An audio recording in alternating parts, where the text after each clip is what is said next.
I have to turn my mic on first. It works way better when it's turned on. Welcome back, everybody! It's time to get back into our interactive Bible study. We're going to be in Genesis 48. Is that where we are? We're in Genesis chapter 48. We are at verse 15. 48, verse 15, if you're following along in your Bible. Yeah. Which hopefully they are. What's that? Hopefully they are following in the Bible. Remember, it's interactive. If you have questions, raise your hands if you're in here. If you have questions online, type them in the chat. What are you pointing at? There's already a question? Who has a question? I haven't gotten there yet. I really didn't think of one this week, so it's going to be really uncreative. So, like I said, like, subscribe, hit the notification bell, so to remind you of that, it's going to be something really simple like this: da-na-na-na, like, da-na-na-na, subscribe, da-na-na-na, da-na-na-na, da-na-na-na, and hit that bell.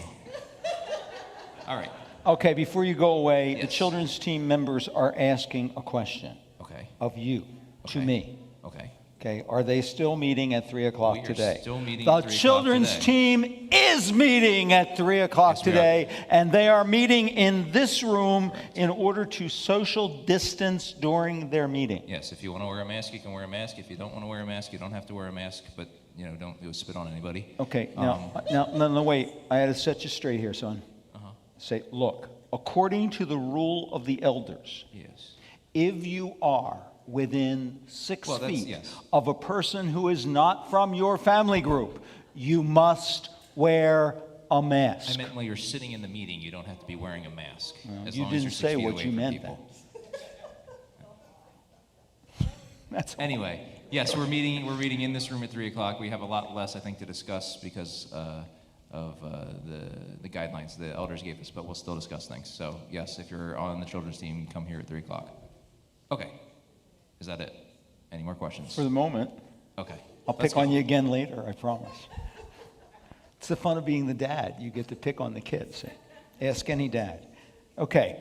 Let me just sort of bring you up to date if you are joining us for the first time this morning by the internet, or if you've just wandered into the room and you haven't heard the news. We expected last week that we were going to be wide open for ministry today. Okay, and then we began investigating what that means. Okay, so how do we do children's ministry, and what are the guidelines for children's ministry? How do we do youth ministry? What are the guidelines for youth ministry? What do we do with adults, okay, in terms of ministry? And we realized that we had a problem. Okay, just for instance, I mentioned the social distancing rule which the elders have set. When we're together, like we are now in this room, we need to be at least 6 feet apart or seated in family groups which are 6 feet apart. Okay, so some of you are sitting with members of your family. You can sit next to your members of your own family. You can kiss them. You can shake their hands. You can do all kinds of things with members of your family. But if you're with people who are not in your family group, okay, then you need to have on your mask. Okay, if you were in the first service, or you watched what happened on the internet at the first service, when we did the anointing, I had my mask on because that's in accord with the rule of the elders. Okay, got it? All right, now that rule, just that one rule, presents all these problems.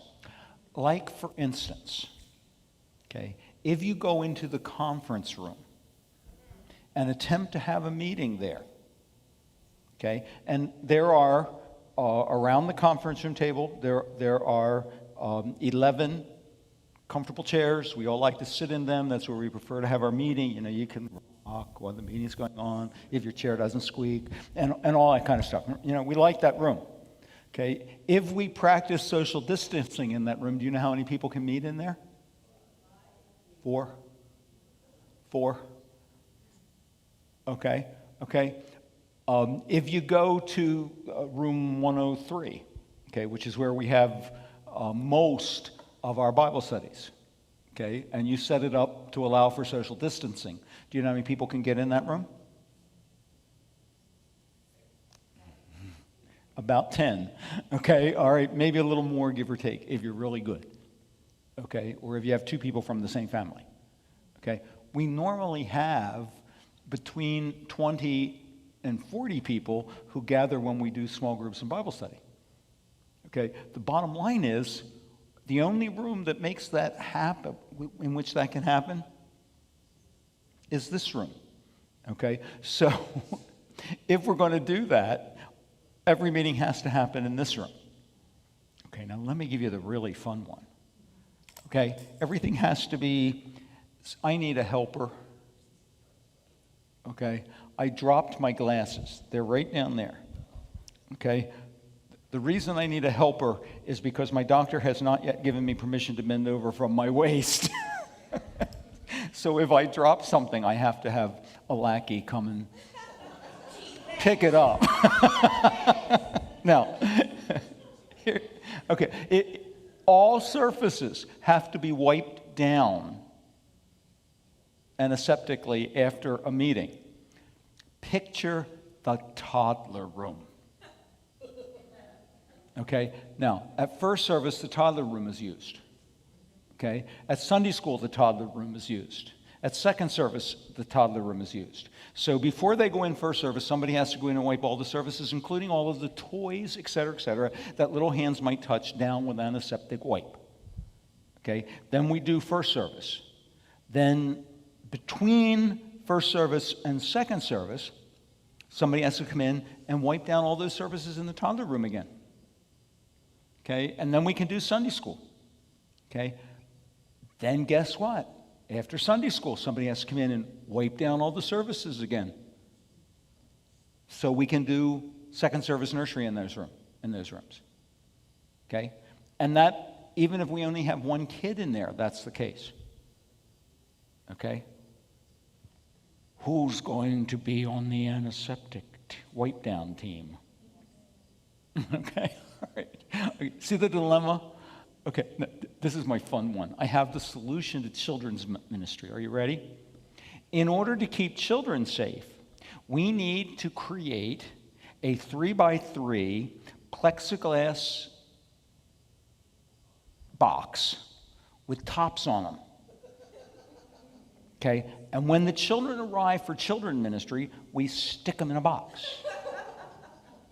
And they have to remain in their box for the entire time that they are at children's ministry. Okay, otherwise, they're not going to social distance. Okay, they're probably not going to keep their mask on. What are we going to do? Okay, now, the children's team will resolve all dilemmas related to children's ministry relating to the 6 rules of the elders this afternoon at 3 o'clock.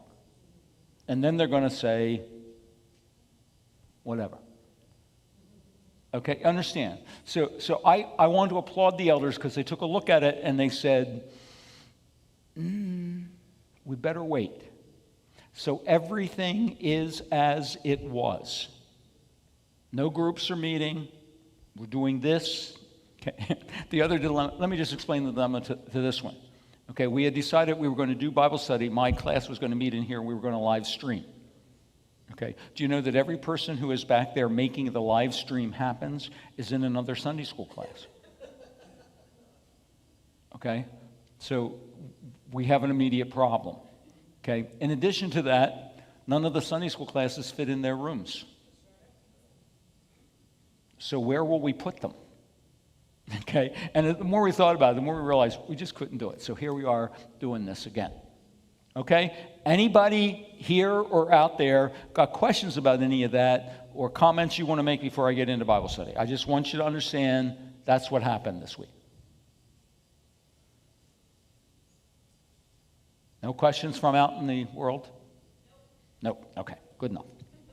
All right, now, we are in Genesis, we're at chapter 48, and I'm going to start reading eventually at that verse right there, 15. Okay. The nice thing about my eye surgery is I can now see the numbers in my Bible again. Okay, and my readers have been decreased by one whole number. Okay, and you all are in focus, except my glasses are exceptionally dirty. Anyway, different problem. Okay, now, what's happening? What's that? Never mind. I have to answer myself. It's a question for you, not for me? Yeah. okay? Let's see if we can do this without spilling that. Good. Now, what's happening is that Jacob is now in Egypt. Joseph's in Egypt. The whole family's in Egypt. Okay? Jacob is approaching the end of his life, and he wants to impart his blessing to Joseph's and Joseph's sons. Joseph's sons are Ephraim and Manasseh, although by birth order it is the other way, Manasseh and Ephraim. Okay? What happens is the scene is set up for the blessing, and it kind of looks like Jacob has lost it, because he's supposed to put his right hand on the head of the oldest son, who is Manasseh, and give him the greater portion of the blessing because he is firstborn. But he literally crosses his hands, puts his right hand on Ephraim's head and his left hand on Manasseh's head. And in so doing, he is imparting the greater blessing to the lesser son, the younger son. Okay? It looks like the screwy behavior of a senile old man. Okay? And you want to say, Dad, what are you up to? Why would you do that? Not, but he's doing this. Okay? And Joseph is concerned by what he sees. Okay? So there is a problem in the blessing. And it says, verse 15, then he, meaning Jacob, blessed Joseph and said, may the God before whom my fathers Abram and Isaac walked, the God who has been my shepherd all my life to this day, the angel who has delivered me from all harm, may he bless these boys. May they be called by my name and the names of my fathers, Abraham and Isaac, and may they increase greatly upon the earth. Now, what is happening is that Jacob is elevating his grandsons to the rank of being his sons. So his intention is to inherit his grandsons equally with his sons according to the process of inheritance. Okay, and what I talked with you about last week was how this is going to create problems. Okay? Whenever there is an abridgment of the normal expectation of inheritance, you can be 100% sure that somebody's going to be upset. Okay? Somebody else may be greatly happy because they got what they didn't expect to get. But the one who saw part of theirs given to somebody else is bound to be unhappy. My suggestion to you, if you are the one who was granting the inheritance last week, was that you never do that without discussing it with the persons who are involved first. Okay? So if you're going to do a switcheroo in how you hand out the goodies in your will, make sure that you have made it clear that this is what you want to do and you're taking responsibility for it, and don't leave it to your children to decide. Okay? If you do the switcheroo in your inheritance, you're going to create problems in your family. If that's your intention, shame on you. Okay? You with me? Okay. Now, so what's happening is that, and it says, verse 17, when Joseph saw his father placing his right hand on Ephraim's head, he was displeased. So he took hold of his father's hand to move it from Ephraim's head to Manasseh's head. Joseph said to Jacob, no, my father, this one is firstborn. Put your right hand on his head. Now, what Joseph wants to do is help Daddy out and correct the apparent mistake. Okay? He doesn't understand why Daddy's doing the crossover. Okay? But he does take it as being a mistake on Jacob's part. So what he wants to do is straighten out the hands. Okay? So that the proper blessing is imparted to the proper son according to the regular understanding of things. Okay? You'll forgive me for this, but what Joseph is doing, or what Jacob is doing, is imposing a new normal on his family.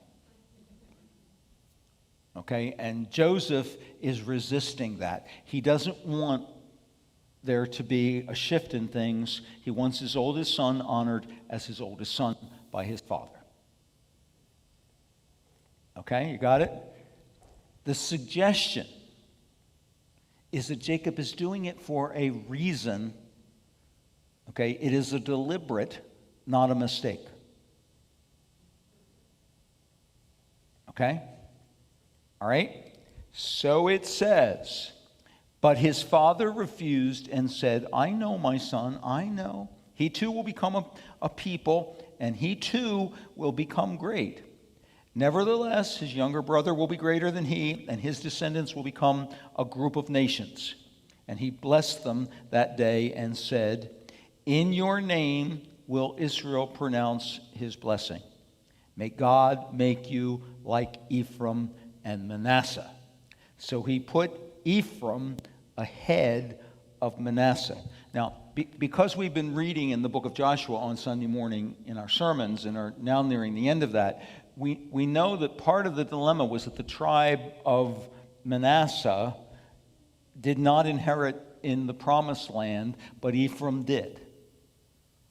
Okay? So there's a whole lot of stuff that's known to God historically and prophetically that is not necessarily known to us at any particular time in history. Okay, now the reason I'm telling you that is because when you look at what's going on in the world today, there is a tendency on the part of people to become hysterical, basically start running around with their hair on fire, screaming and acting weirdly. Okay, are you I think that my image left some of you lost. Yes. What I'm basically saying is that if you watch what's going on in the world today, people become hysterical. Okay? All right? They have, Christians are becoming hysterical. They are forgetting that we never become hysterical. That it's always wrong to become hysterical. That hysterical is not an option for us because we know who's in control, right? Okay, the only way we can get hysterical is if we forget that. Okay? You with me? Nod. I like to see people responding when I teach. It's, makes me feel that I'm really getting through to the crowd. Okay, when they're all going, it's like, oh boy. All right? All I want you to understand is that we don't know everything. Okay? We don't know why the things that are happening in the world today are happening. Okay? That's not true. I do know why the things that are happening in the world today are happening. They're happening because of a three-letter word. That word is sin, and because we've thrown everything out of whack and out of balance, and if we had behaved from the start, we'd still be living in the Garden of Eden, and none of this would be happening. Okay? All right, got it? But the point of the matter is, God understands what's going on out there. God knows what he's going to bring from this. He sees beyond what we see. He understands beyond our understanding. Someday it'll all fall in place. He'll make it plain to us. We'll know what he was doing now, but we can't see it now. What we don't want to do is surrender to hysteria. Okay? We want to reaffirm, particularly to our brothers and sisters in the world, that we are confident of the goodness of God. Okay? Because this is an opportunity for us to be preaching through our behavior. Okay? If you're running around screaming in hysteria, okay, you are not confidently trusting God. Okay? So stop it. Okay? Don't give in to it. Okay? Here, for the last 3 days in my devotional time, God has decreed that I should read Psalm 31. The first time I read Psalm 31, I read Psalm 31 because I'm reading through the book of Psalms. That's my devotional practice until I finish Psalms. That was the next psalm in order, so I should read it. Okay? The next day, I read Psalm 31. yesterday because I forgot that I had read it the day before. Okay? So I'm reading through it thinking, I read this before. Oh, I'm supposed to be on Psalm 32 today, but I'm already reading Psalm 31, so I'll just finish Psalm 31. Okay? And then this morning, every Sunday morning, I follow a printed devotional guide that Lois bought me years ago that's specifically for pastors. I do it only on Sunday morning. Okay? And every Sunday morning it tells me to read a psalm as part of the devotional. It's Psalm 31. Okay? All right. Now, there is a reason that I was supposed to read Psalm 31 3 times in a row. I am not sure that I know why yet. Okay? Maybe it'll become clear later today or tomorrow or for whatever reason, but I have read it 3 times in a row. Okay? God knows that I needed to read that psalm 3 times in a row. I don't know why. All right? You see what I'm saying? Okay? God knows. Trust God to know. He is omniscient. He sees everything. He knows it all. Now, can I do one other thing here for you before I move off at this point? I am glad I am not responsible for knowing everything. Okay? It would be oppressive to have to know everything. Think of it. I mean, if you had to know everything, okay, you'd have to have an explanation for him. No names mentioned because we're broadcasting.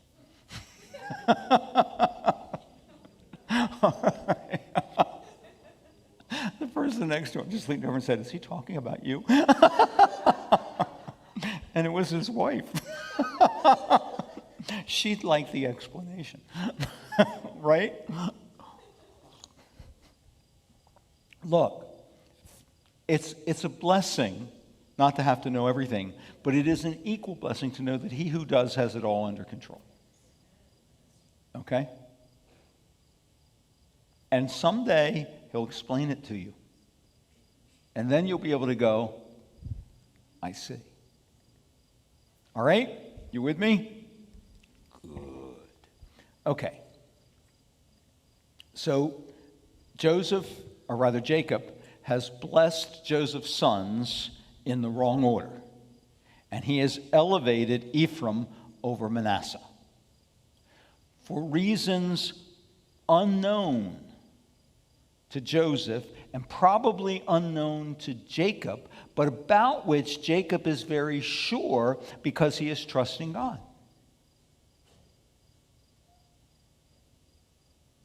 Okay?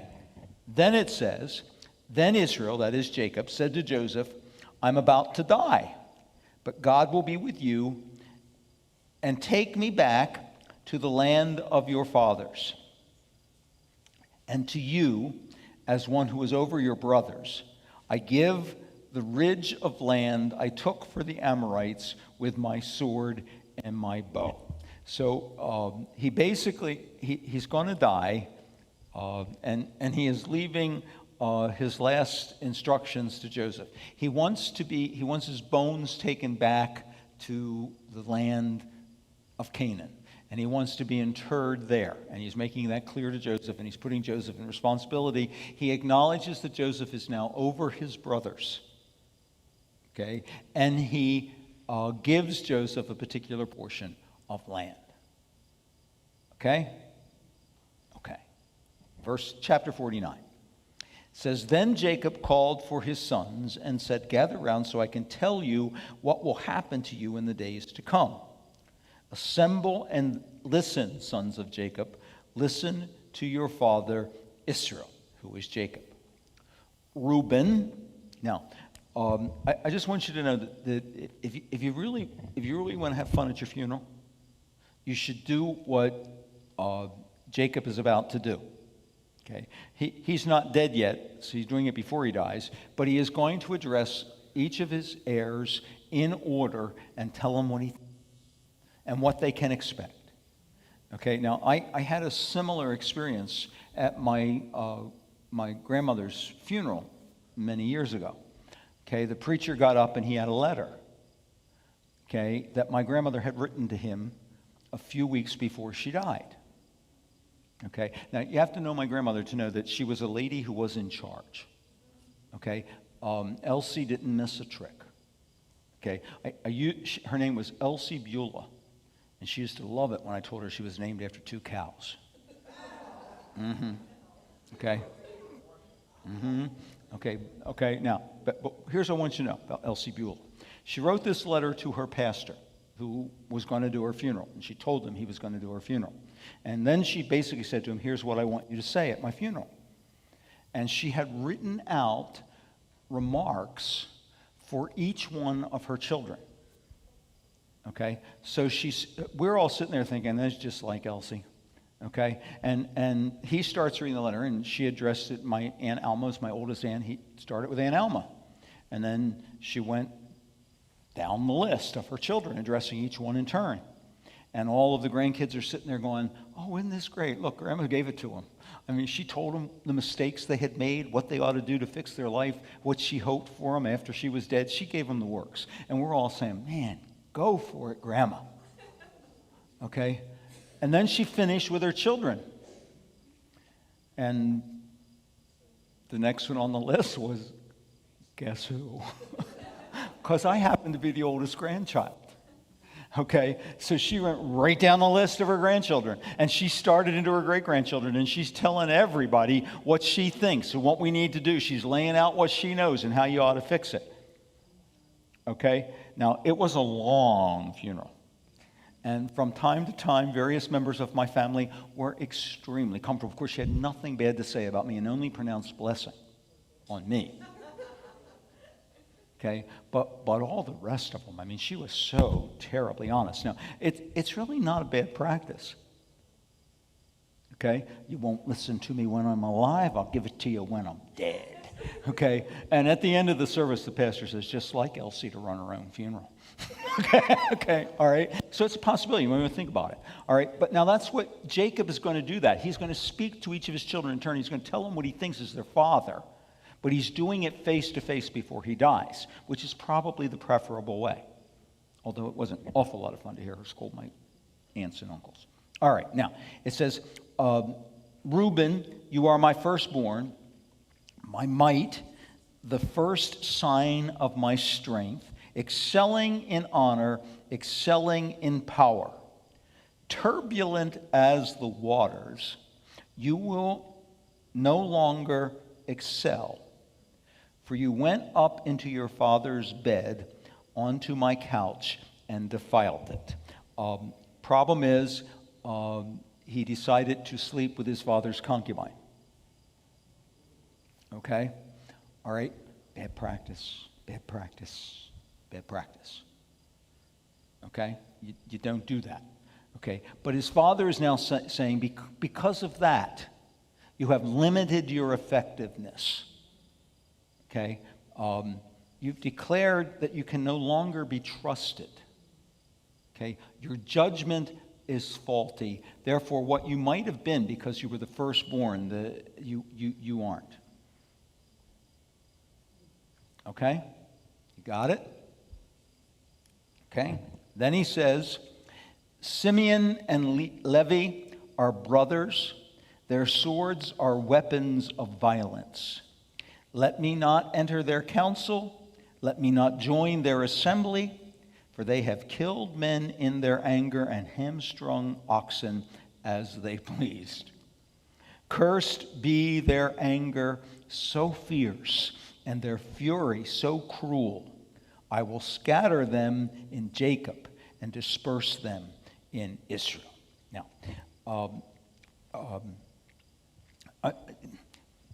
departing from the historical issues which are causing him to say what he's doing, what he's basically saying is that Simeon and Levi have a problem. It's called temper. And it gets the best of them, and it causes them to act out of anger, which makes them untrustworthy and inefficient. Okay? all right? They have a thumus anger, an anger that erupts. And when their anger gets the better of them, you can't pay any attention to these guys. Okay? Because what happens is it distorts their judgment, drives them to do things that are not morally correct and that you should not do. Okay? All right. Now, the problem is that all of us have some element of anger. What we need to learn to do as we get older is control it. If we don't learn to control our anger, then what happens is that over time, our anger betters us and causes people to say, I ain't dealing with him. All he does is fume. Oh, hi, Diane. Hi. Because he called them together, are they twins? No. Are they next two in line? Are they twins together? They have the same problem. Okay? Okay. They are the next two in line of birth, but they have the same problem. They both give in to their anger. No. I see you're stopping me because I don't know that. Okay? I don't know that for sure. Okay? I just figured since you mentioned them together, usually, I think he's lumping them together because they got the same problem. That's all. Is your hand up? Is that a hand waving in the air? Yeah,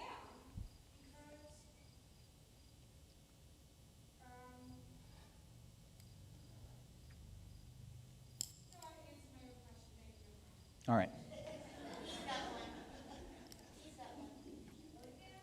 Okay. Who? Yes, Peter. They were the two who acted together against Shechem. I'm sorry, I could not hear you. They were the two who acted together Yeah. against See, Shechem. I was divorcing them from when their sister, Dinah, was raped. Okay, remember, Jacob only has one daughter. When they were in Shechem, she was raped. Okay? He makes a pact with the father of the man who raped her, who happens to be the leader of Shechem, okay, in order to ensure the peace of the area. Simeon and Levi, okay, don't respect their father's decision because they think their sister has been treated disrespectfully, which of course she was. But she wants to marry the guy. Her father has arranged for the marriage. What they do, because Jacob requires, in order for the marriage to happen, the agreement is that all the men of Shechem will be circumcised, and none of them had been before. So while they're all sore from their circumcision, because they agree to it in order to keep the peace, Simeon and Levi lead their brothers into the city of Shechem and kill all the men. Okay? They take advantage of the deal their father worked to avenge their sister without their father's permission, and they actually act out of their anger. Okay? You with me? You understand the circumstances? Anybody got questions about the circumstances? Okay. Now, the reason then now, it's not the only time that they act out of their anger. Okay? But it is a major explanation of their anger. They are people who are driven by anger. Okay? Now, you all know that you don't want to deal with a person who is thundering all the time and screaming at you and acting outraged and all that kind of stuff. You don't need it. You don't want it. It's not where we are. All right? And if you are that person, you know that at some level you're going to have to take charge of your anger, your temper. Because if you don't, it is going to render you ineffective. That's what he's saying to them. You boys have never learned the lesson. Your anger renders you useless. Okay? Questions? Okay, then he goes on.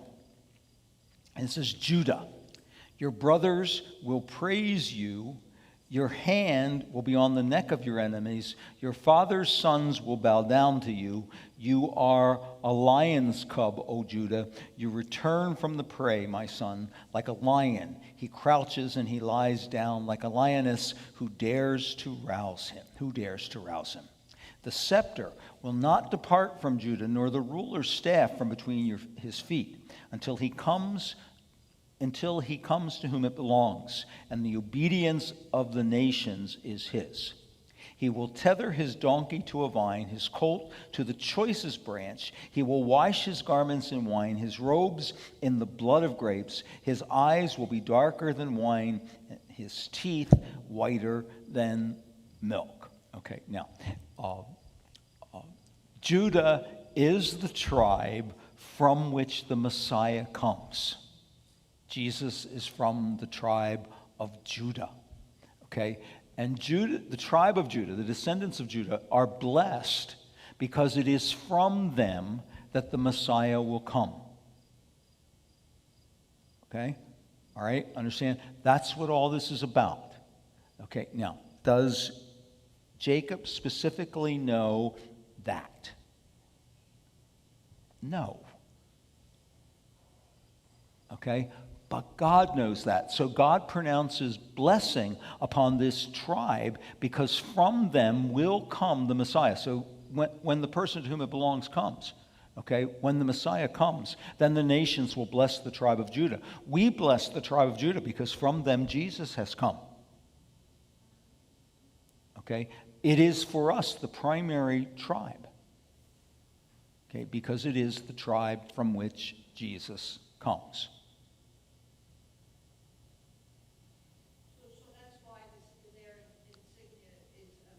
Yes. Mm-hmm. The Lion of Judah. Yes, Diane. Oh, you want to go back to Levi and Simeon? Okay. If Levi was so bad, why did his descendants become the priests? Ask God. Okay. She wants to know if Levi is given to temper, why does his tribe, why do his descendants become the tribe of the priest? Priest. The Levites are the tribe from which the priests come. They are the tribe of the priest. Okay? I don't know why God chooses to do what God chooses to do. Peter is either going to tell us or has a question. Well, it's partially to fulfill the prophecy that Jacob pronounces that they'll be scattered among Israel, but also being a priest is a reward. Okay. Let me deal with reason number one. In Joshua, in the distribution of the inheritance, the priests don't get a portion of the land. They are scattered, which is the promise for these two tribes. That's the first thing that Peter said, which is accurate. So they are scattered throughout the nation, just as it says here.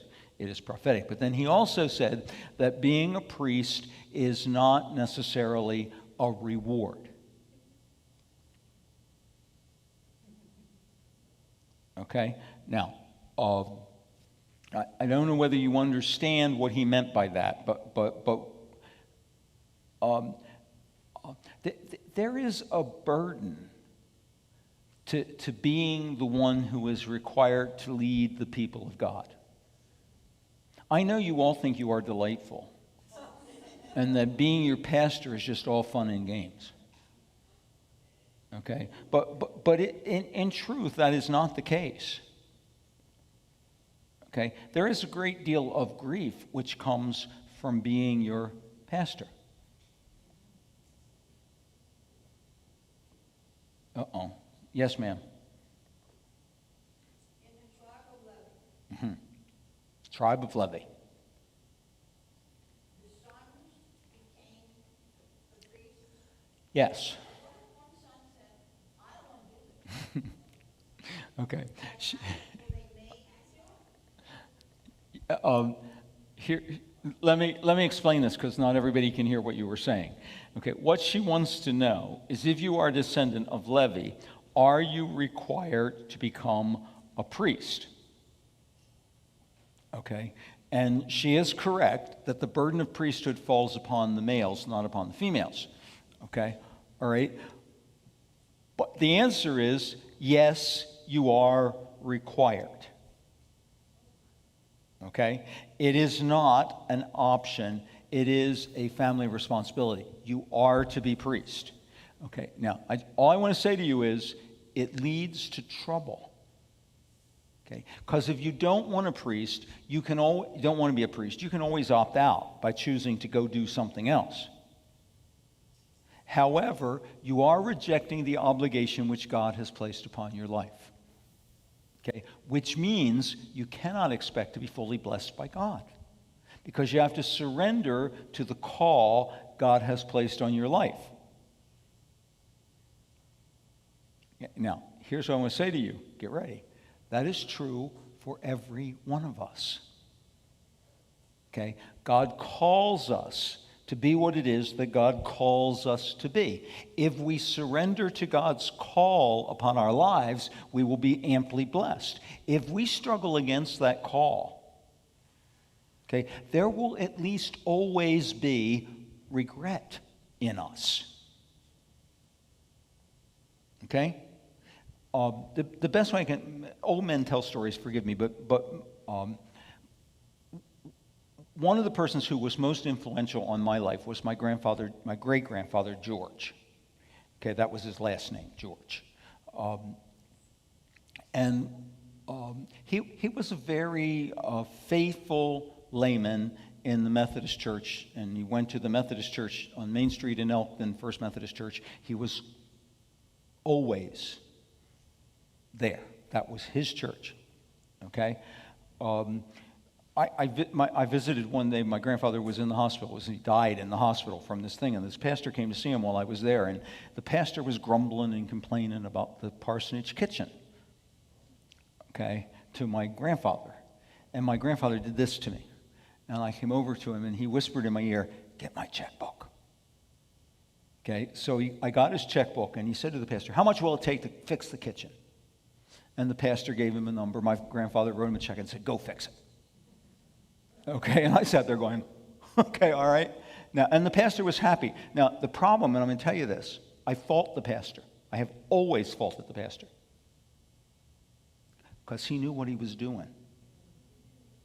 He visited my grandfather on my grandfather's deathbed and begged from him to get money to fix the kitchen by grumbling and complaining. Okay, the pastor was wrong. My grandfather was gracious.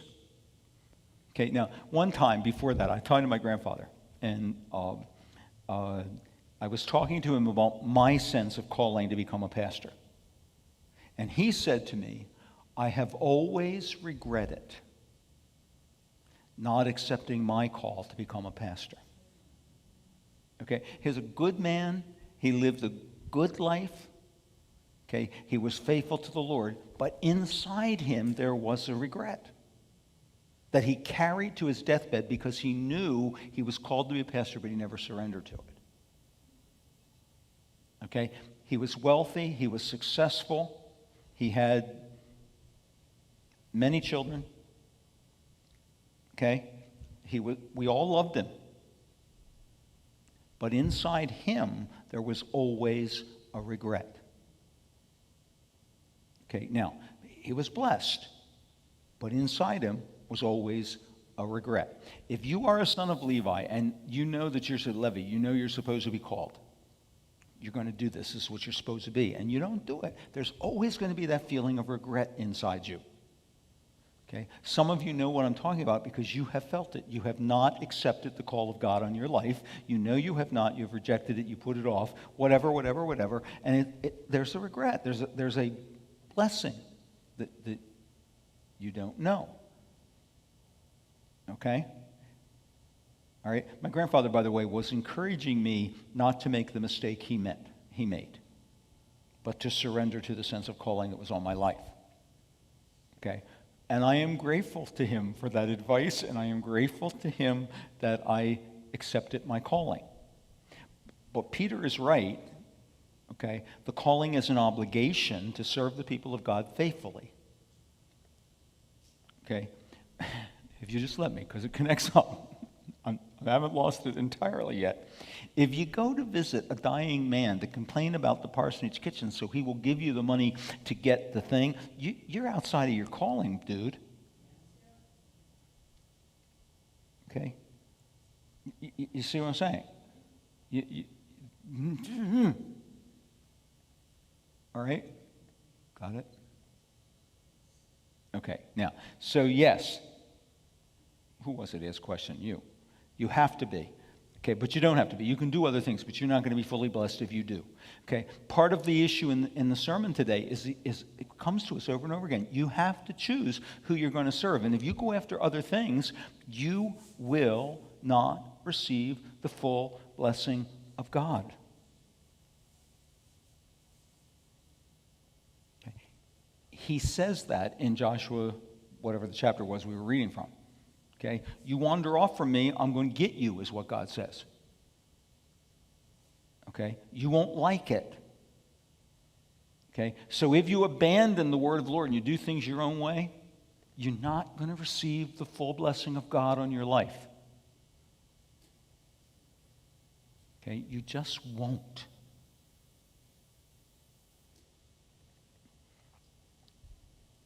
Okay? You with me? Can we leave? Yes, ma'am. What if you recognize and you do the opposite of what your grandfather did? You actually don't have that regret and you turn and you go back to the Lord. I'm not sure I understand the question, but so I'll repeat what I think I'm hearing you say. What happens if you recognize that you did not accept the calling of God on your life and then decided to accept the calling of God and return to it? Okay. No. It's not too late. That's the...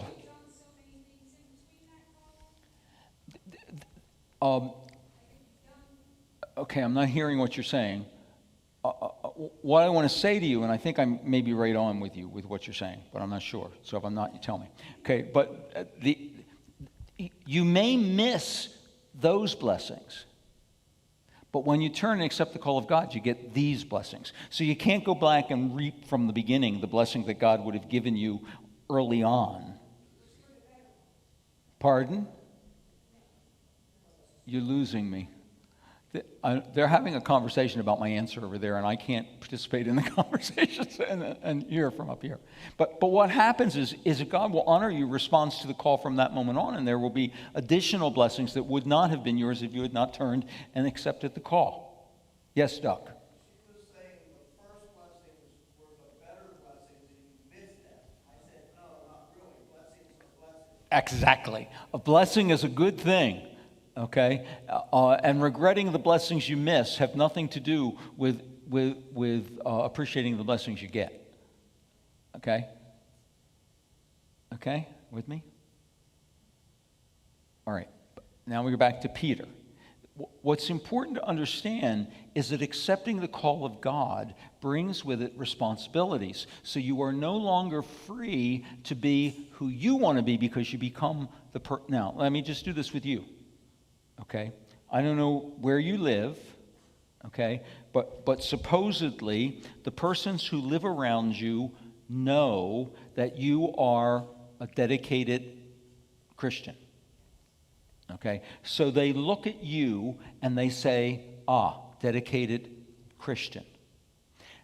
They're looking at you and saying that brings to you obligations. Because if you do something, okay, which does not show your dedication to God properly, then they're going to say, if that's what a dedicated Christian looks like, I really don't want to be one. Okay, you all know that my father did not accept Christ until moments before he died. And he would tell you over and over again the reason he didn't. Because all Christians are hypocrites. He's absolutely right. Okay, and how are you going to argue with him? Okay, but what he was basically saying is because you guys don't live up to the word, I'm not going to do it. Okay, now it was an excuse. It was an excuse. Okay, but when the pastor came to see him, what he said to the pastor was, I know it's important to Chuck that I accept Jesus. Tell me how. Okay, the pastor said he never had anybody beg to be shown the way to heaven. Okay, that's the reward for having been faithful. Okay, I don't know whether you all know it or not, but it's all connected together. When I decided to accept, I heard the call to become a pastor when I was 12 years old. Okay? And then I ignored it for a long time. I kept hearing it over and again, but I was ignoring it. Okay? And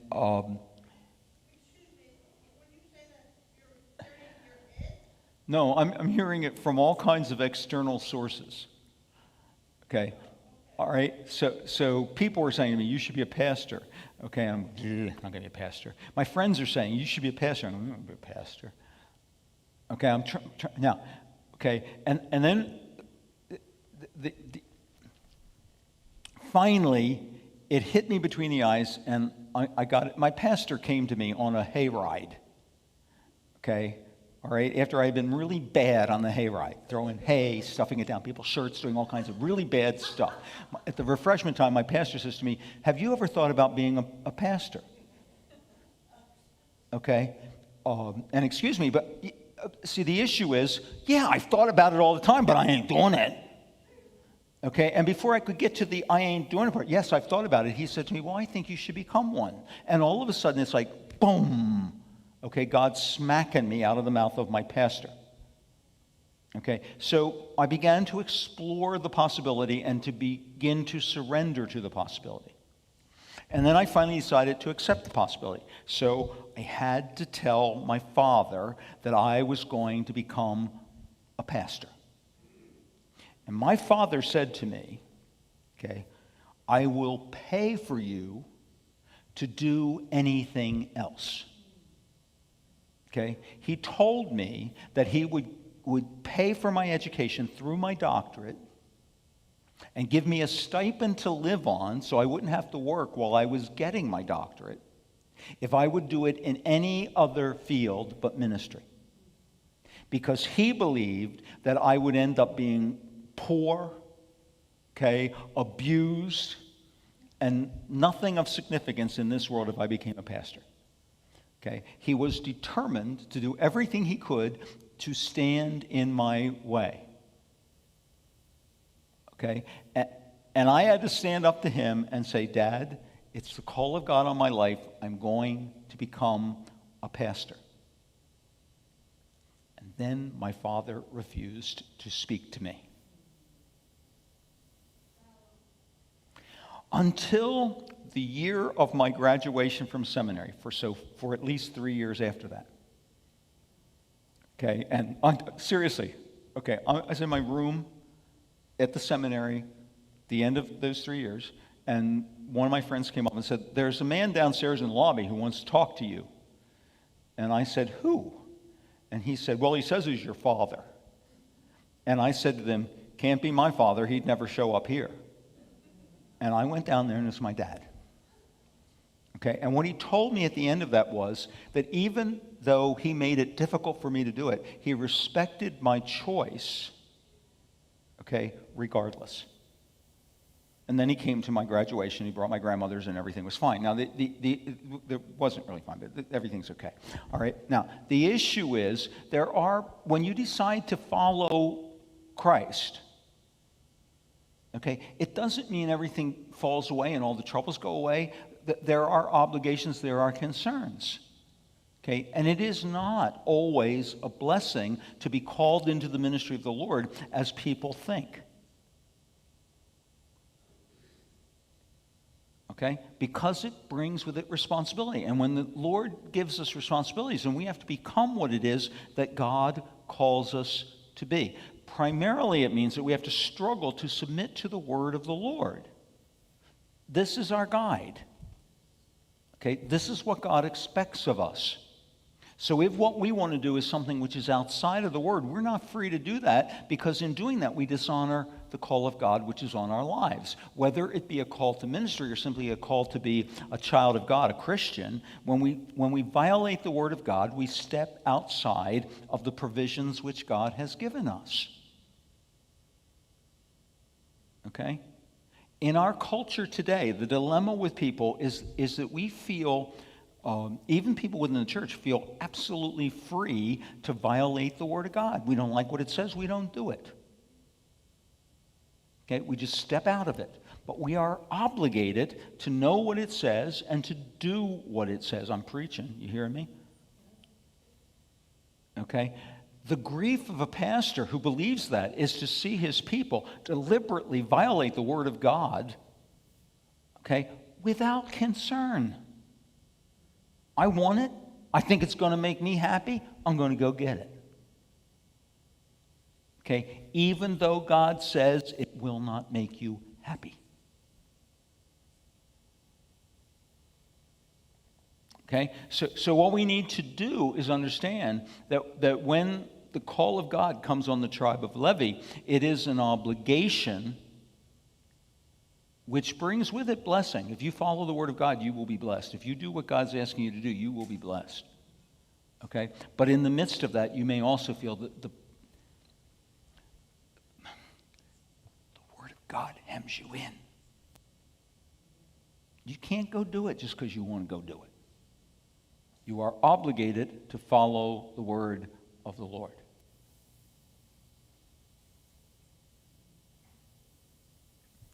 Okay? It says we have 1 minute left. I'm calling it off, and we'll pick it up where we left off next week.